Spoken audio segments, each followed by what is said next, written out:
Hi, my name is Tina, and I have the pleasure to present today together with Tim Zecchin. At the beginning of the pandemic last year, WHO expected that an overwhelming amount of information and misinformation will impact epidemic response. Experience from the previous outbreaks has shown the importance of online and offline social listening and community engagement in outbreak response. Especially during emergencies, it's important to have a structured approach to social listening so the analysis leads more quickly to actionable insight. An example of this is the public health taxonomy for social listening to COVID-19 conversations that was developed in this project. Such a taxonomy of pre-identified categories of topics enables horizon scanning through identification of high-velocity narratives and therefore helps health authorities to more quickly prioritize risk communication actions that proactively fill identified information voids in conversations online. The taxonomy that Media Measurement co-created with the World Health Organization at the beginning of the infodemic in March last year was designed to cut through the vast volumes of digital content being generated on the topic of COVID-19 to focus on the content that has public health implications. Between March 2020 and May 2021, Media Measurement has used the taxonomy framework to analyse over 1 billion items of social media content from across the world, probing the data in order to understand what has driven increased online discussion around key topics. Now, this represents 3% of all publicly available social media conversation across the globe. That's an average of 3.3 million social media posts a day. This is a goldmine of unstructured data, offering access to citizens' questions and concerns that may signal information voids and provide insights into citizens' unconscious or deliberate misinterpretation of facts. Nevertheless, each question and each concern comes with different levels of urgency of response and different implications for communication strategy. So the analysis based on the taxonomy is designed to allow the World Health Organization and its partners to identify and leverage potential opportunities to address information voids or to counsel misinformation at the earliest possible stage before it is too widely shared online.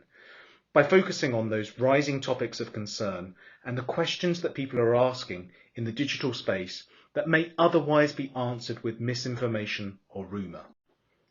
The isolation and identification of questions and concerns within millions of conversations on social media mentioning COVID-19 daily and on a global level comes with its challenges, from time constraints to deliver timely reporting to the implementation of an analysis process that is able to capture nuance, or indeed how different aspects of the conversation on the virus are intertwined with other issues.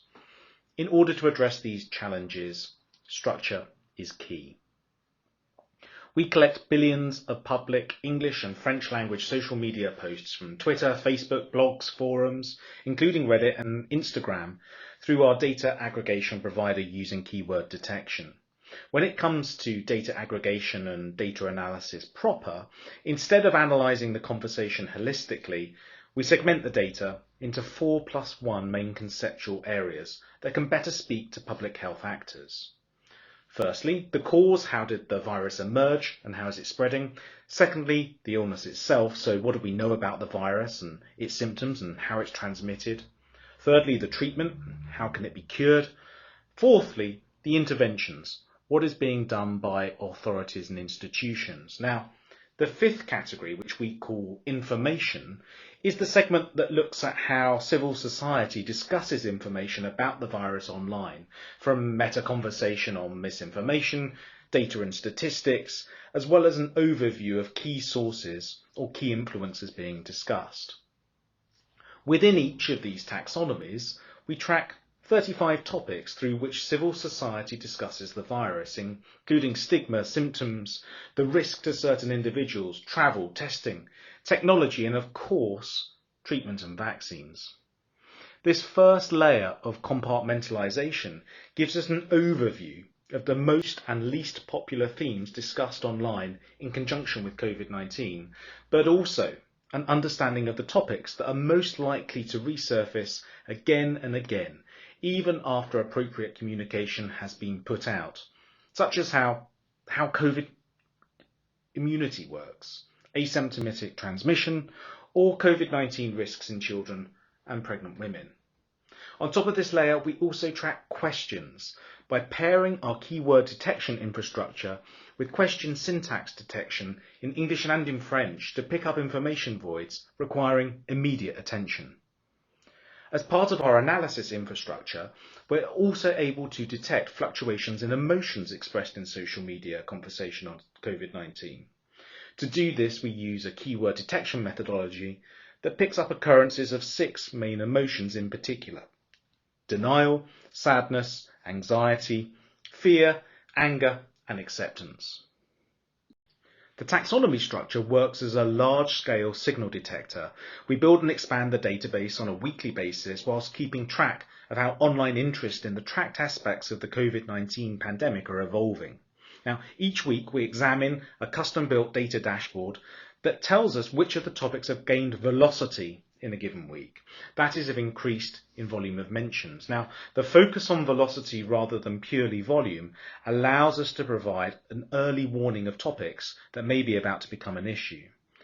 This horizon scanning enables the World Health Organization and its partners to take a more strategic and proactive approach to public health communications, particularly as insight capabilities can then be directed towards those topics that have been increasingly discussed online.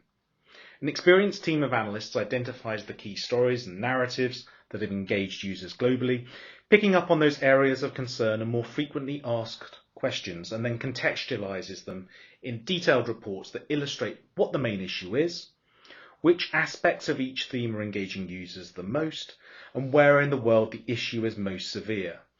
We complement that base data set with cross-references from other data sources, including web search data, to build that bigger picture.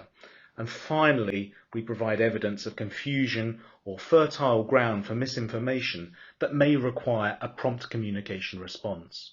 Applying the taxonomy to online social listening on a weekly basis provided a better real-time understanding of how global narratives and information voids were developing, greatly supporting the risk communication response with quantifiable data.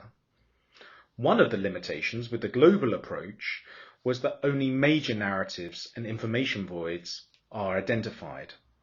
Smaller changes are more challenging to pick up on a weekly basis, and the use of global English language dataset can overrepresent the voices of communities and geographies that are more digitally active than others.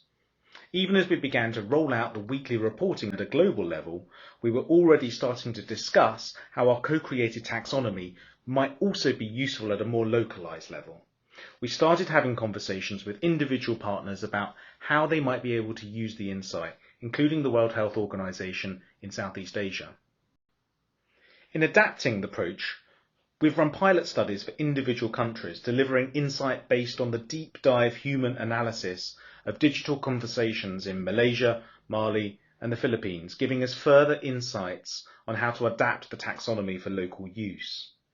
Working in different countries, we saw the importance emerging of reflecting the different patterns of media consumption emerging in those different geographies and communities using social media platforms in different ways.